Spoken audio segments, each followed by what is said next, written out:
नमस्कार, जोहार। मैं साइमा कुमारी और आप देख रहे हैं न्यूज झारखंड। समय हो चला है देश दुनिया की बड़ी खबरों को जानने का, उनसे अपडेट होने का। तो चलिए जानते हैं आज की बड़ी खबरों को। नेपाल हिंसा में मरने वालों का आंकड़ा 51 पहुंचा। सुशीला कार्की का पीएम बनना लगभग तय। दावा, राष्ट्रपति संसद भंग करने को तैयार नहीं। नेपाल में हिंसा में मरने वालों का आंकड़ा बढ़कर 51 पहुंच गया है। विरोध प्रदर्शन के 5वें दिन 17 मौतों की पुष्टि हुई है। केपी शर्मा ओली के प्रधानमंत्री पद से इस्तीफे का 48 घंटे हो गए हैं, लेकिन अभी तक अंतरिम प्रधानमंत्री तय नहीं हो सका। इस पर बातचीत आज सुबह 9 बजे फिर से शुरू हुई। कल दिन भर चली चर्चा किसी नतीजे पर नहीं पहुंच सकी। मीडिया रिपोर्ट्स के मुताबिक सुशीला कार्की को अंतरिम पीएम बनाने पर लगभग सहमति बन गई है, लेकिन मौजूदा संसद को भंग करने या न करने पर चर्चा रुकी हुई है। बातचीत में भाग लेने वाले एक अधिकारी के मुताबिक राष्ट्रपति पौडेल संसद भंग करने को तैयार नहीं। हालांकि कार्की ने तर्क दिया है कि पहले संसद को भंग किया जाना चाहिए, क्योंकि संविधान के अनुसार संसद कायम रहते हुए किसी गैर सांसद जो संसद का सदस्य ना हो उसको प्रधानमंत्री नहीं बनाया जा सकता। पीएम के सपने में आई मां, बोली राजनीति के लिए कितना गिरोगे। बिहार कांग्रेस का एआई वीडियो पोस्ट। गिरिराज ने कहा राहुल गांधी की मां नकली, गिर गए हैं।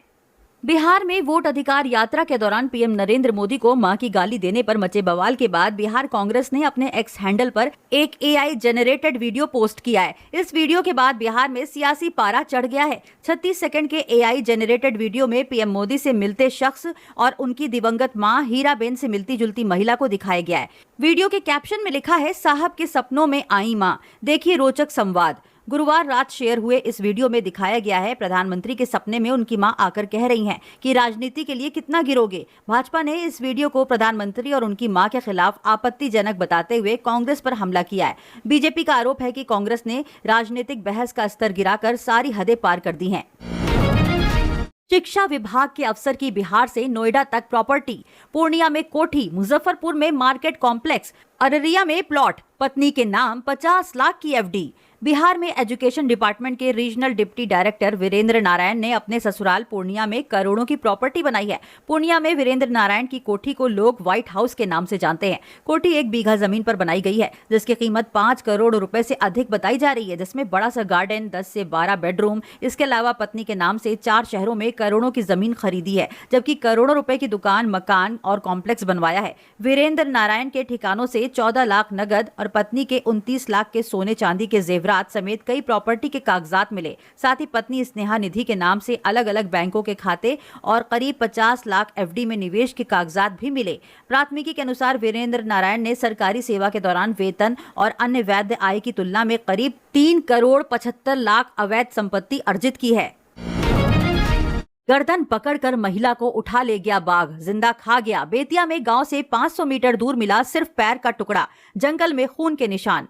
बेतिया में बाघ एक बुजुर्ग महिला को जिंदा खा गया। टाइगर महिला के शरीर के पूरे हिस्से को खा गया, लेकिन पैर का एक टुकड़ा बच गया। पैर जंगल से बरामद किया गया है, जिससे परिजनों ने उसकी पहचान की। मृतका की पहचान उमछी देवी 60 वर्ष के रूप में हुई है। स्थानीय लोगों के मुताबिक वह मवेशी चराने गई थी, तभी बाघ ने महिला पर हमला कर दिया और गर्दन पकड़कर नदी से 500 मीटर अंदर जंगल में ले गया। इस दौरान वहां मौजूद लोग देखते रह गए। घटना Valmiki Nagar tiger reserve VTR के गोवर्धन वन क्षेत्र के सोनबरसा गाँव की है। स्प्लेंडर, शाइन जैसी बाइक्स 10,000 तक सस्ती होंगी। हिमालयन शॉटगन जैसी गाड़ियां 40,000 तक महंगी। जीएसटी 2.0 का असर। 350 सीसी तक की मोटरसाइकिलों पर जीएसटी 28% से घटकर 18% होने से कई पॉपुलर मॉडल्स की बाइक्स 22 सितंबर से सस्ती हो जाएंगी। इसमें hero Splendor, Honda shine, TVS raider जैसी बाइक्स शामिल है। ये बाइक्स करीब 10,000 रुपए तक सस्ती हो सकती हैं। वहीं 350 सीसी से ऊपर की बाइक्स पर 40% टैक्स लगेगा। सरकार ने इन्हें सिन और लग्जरी आइटम्स की कैटेगरी में रखा है। इससे ये बाइक्स करीब 40,000 रुपए तक महंगी हो सकती हैं। इसमें 440, 650 CC royal Enfield bikes, KTM 390 जैसे बाइक्स शामिल हैं। जीएसटी के नए स्लैब लागू होने से पहले इटली की कंपनी मोटो मारिनी ने अपने 2 बाइक्स के नाम 91,000 रुपए तक घटा दिए हैं। इसमें रेट्रो स्ट्रीट और स्क्रैम्बलर शामिल है।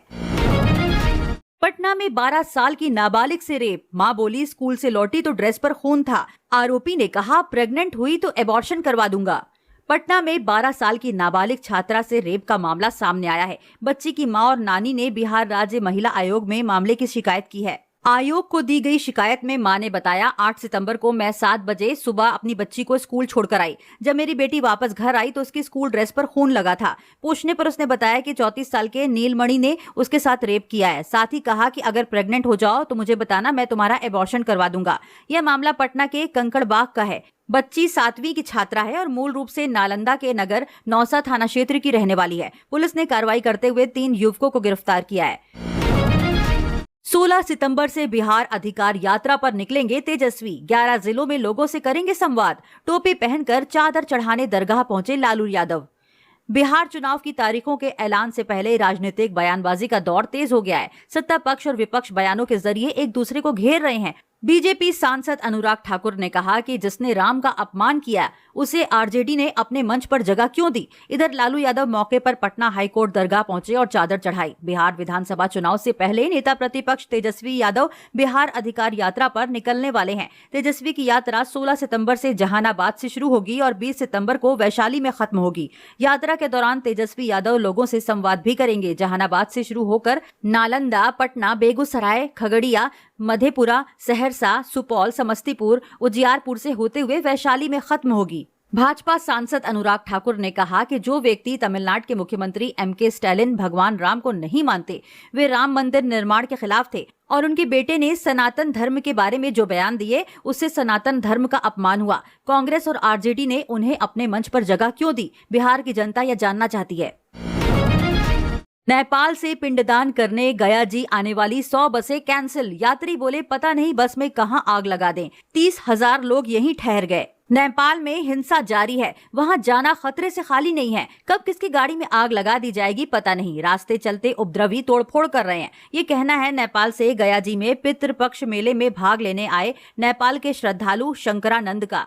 शंकरानंद सिर्फ अकेले नहीं हैं। नेपाल से 100 बसों और निजी साधनों से श्रद्धालु गया जी पहुंचे हैं, लेकिन सभी बसें कैंसिल कर दी गई हैं। करीब 30,000 श्रद्धालु यहां रुके हुए हैं। डर के कारण वे नेपाल नहीं जाना चाहते। शंकरानंद ने बताया, भ्रष्टाचार के खिलाफ यह चिंगारी सुलगी है। बहुत दिन से धीरे धीरे ये विरोध सुलग रहा था। प्रधानमंत्री ओली के चीन से लौटने के बाद जो फैसला हुआ उसी से युवाओं का गुस्सा फूट पड़ा और ये विस्फोट हो गया। सोशल मीडिया पर बैन के कारण सभी सड़क पर उतर आए। संसद, राष्ट्रपति भवन सब आग के हवाले कर दिया। अब इन युवाओं को कंट्रोल करने वाला कोई नहीं है। पाकिस्तानी हैंडल से बिहार में बम ब्लास्ट की धमकी। एक्स पर लिखा, 12 सितंबर शाम 4 बजे ब्लास्ट, रोक सके तो रोक ले, सभी जिलों में अलर्ट। बिहार में चुनावी माहौल के बीच पुलिस को एक पाकिस्तानी एक्स हैंडल से गुरुवार की दोपहर 4 बजे बिहार में सार्वजनिक स्थानों पर बम ब्लास्ट की धमकी मिली है। इस धमकी के बाद पुलिस मुख्यालय ने सभी पुलिस अधीक्षकों को अलर्ट जारी किया है। ADG law and order Pankaj Darad ने पत्र जारी कर सभी सार्वजनिक स्थानों, भीड़भाड़ वाले इलाकों और धार्मिक स्थलों पर सतर्कता बरतने और सुरक्षा के पुख्ता इंतजाम करने का निर्देश दिया। पुलिस अधीक्षकों को सभी प्रमुख स्थानों पर बम निरोधक दस्ता और डॉग स्क्वाड से सघन जांच करने का निर्देश दिया है। आज सार्वजनिक स्थानों पर धमाकों की धमकी कराने को भी कहा गया है। जानकारी के मुताबिक बिहार पुलिस मुख्यालय को चौधरी अशद नाम के एक्स हैंडल से पाकिस्तान के पंजाब प्रांत से धमकी भरा मैसेज मिला। इसमें कहा गया है कि 12 सितंबर को शाम 4 बजे बिहार में बम ब्लास्ट होगा। चुनौती भी दी गई है कि रोक सके तो रोक लें। यह एक्स हैंडल पाकिस्तान के तहरीके लब्बैक नाम के संगठन से भी जुड़ा बताया जाता है। दिल्ली के बाद अब बॉम्बे हाईकोर्ट में बम की धमकी। लिखा, जुमे की नमाज के बाद बम फटेगा, दोनों कैंपस खाली कराए गए, तलाशी जारी। दिल्ली हाईकोर्ट के बाद बॉम्बे हाईकोर्ट में बम की धमकी वाला मेल भेजा गया। शुक्रवार सुबह दिल्ली हाईकोर्ट भेजे ईमेल में कोर्ट रूम में 3 बम रखे जाने का जिक्र था। धमकी में कहा गया कि शुक्रवार जुमा दोपहर की नमाज के पहले 2 बजे तक कैंपस को खाली कर दें। वहीं बॉम्बे हाईकोर्ट को भी बम की धमकी के ईमेल के बाद खाली कराया गया। सभी कोर्ट रूम की तलाशी जारी है। यहाँ बम स्क्वाड की टीम पहुंची है। दिल्ली हाईकोर्ट में भेजे ईमेल के सब्जेक्ट में लिखा है, शुक्रवार विस्फोटों के लिए पाकिस्तान तमिलनाडु की मिली भगत। जज रूम कोर्ट परिसर में 3 बम रखे गए हैं, दोपहर 2 बजे तक खाली कर दें। इनके अलावा पटना में भी 11 सितंबर को दोपहर में पाकिस्तानी एक्स हैंडल से बम ब्लास्ट की धमकी वाला ईमेल भेजा गया था। इसमें कहा गया था कि शुक्रवार को सार्वजनिक स्थानों पर बम ब्लास्ट किए जाएंगे। सोना 1,10,000 रुपए के ऑल टाइम हाई पर। चांदी आज 2,849 बढ़कर 1,27,000 प्रति किलो हुई। इस साल कीमत 41,000 बढ़ी। सोने चांदी के दाम आज यानी 12 सितंबर को ऑल टाइम हाई पर हैं। India Boolean and jewellers association के अनुसार आज चांदी 2,849 रुपए बढ़कर 1,27,348 रुपए प्रति किलो पर पहुंच गई है। कल 1 किलो चांदी की कीमत 1,24,499 रुपए थी। वहीं सोने की कीमत 784 रुपए बढ़कर 1,09,841 हो गई। कल इसकी कीमत 1,09,097 प्रति 10 ग्राम थी। गोल्ड ने 9 सितंबर को 1,09,635 रुपए और सिल्वर ने 1,24,770 का ऑल टाइम हाई बनाया था। सरकारी नौकरी। इंडियन ओवरसीज बैंक में 127 पदों पर भर्ती। आज से आवेदन शुरू। सैलरी 1 लाख से ज्यादा। इंडियन ओवरसीज बैंक ने अप्रेंटिस के पदों पर भर्ती निकाली है। इस भर्ती के लिए आवेदन आज से शुरू है। उम्मीदवार ऑफिशियल वेबसाइट ibpsonline.ibps.in के माध्यम से आवेदन कर सकते हैं। पीएम मोदी के मणिपुर दौरे से 2 दिन पहले हिंसा। उपद्रवियों ने पोस्टर बैनर फाड़े, आग लगाई। 13 सितंबर को मोदी चूराचांदपुर इम्फाल जाएंगे। पीएम मोदी के मणिपुर दौरे के 2 दिन पहले राज्य में फिर हिंसा भड़की। गुरुवार देर रात चूराचांदपुर में उपद्रवियों ने पीएम मोदी के स्वागत में लगे पोस्टर बैनर फाड़ दिए, बैरिकेडिंग गिरा दी और उनमें आग लगा दी। यह घटना पिसोनमुन गांव में हुई, जो चूराचांदपुर पुलिस स्टेशन से लगभग 5 किलोमीटर दूर है। पुलिस ने उपद्रवियों को भगाया, लाठीचार्ज भी की। हालांकि कितने घायल हुए हैं इसकी जानकारी सामने नहीं आई है। न्यूज एजेंसी पीटीआई ने अधिकारियों के हवाले से बताया कि मोदी 13 सितंबर को राज्य का दौरा करेंगे और 8,500 करोड़ रुपए की सौगात देंगे। मोदी चूराचांदपुर के पीस ग्राउंड से 7,300 करोड़ रुपए के प्रोजेक्ट की आधारशिला रखेंगे। यह इलाका कुकी बहुल है। इसके साथ ही पीएम मैतेई बहुल इलाके इम्फाल से 1,200 करोड़ रुपए के प्रोजेक्ट का इनॉग्रेशन भी करेंगे। मणिपुर हिंसा के बाद मोदी का यह पहला मणिपुर दौरा है। मई 2023 में मणिपुर में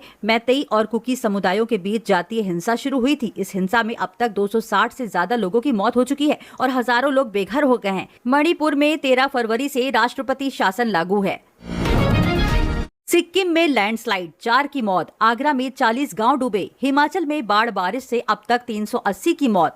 वेस्ट सिक्किम के यांगथांग के अपर रिम्बी इलाके में लैंडस्लाइड हुई। इसमें 4 लोगों की मौत हुई है, 3 लोग लापता हैं। एक वीडियो भी सामने आया है जिसमें तेज धार नदी में फंसे लोगों का रेस्क्यू भी चल रहा है। यूपी के आगरा में यमुना में बाढ़ है। यहाँ 25 कॉलोनियां और 40 गांव में 2 से 5 फीट तक बाढ़ का पानी भरा है। ताजमहल के पीछे बना पार्क पूरी तरह से डूब गया। 5,000 से ज्यादा लोग रिलीफ कैंप में हैं। हिमाचल प्रदेश में 20 जून से अब तक बारिश बाढ़ के कारण 380 लोगों की मौत हो चुकी है। 40 लापता हैं। सबसे ज्यादा 48 मौतें लैंडस्लाइड में हुई। बादल फटने से 17 की मौत हुई। आज 3 नेशनल हाईवे समेत 500 से ज्यादा सड़कें बंद हैं।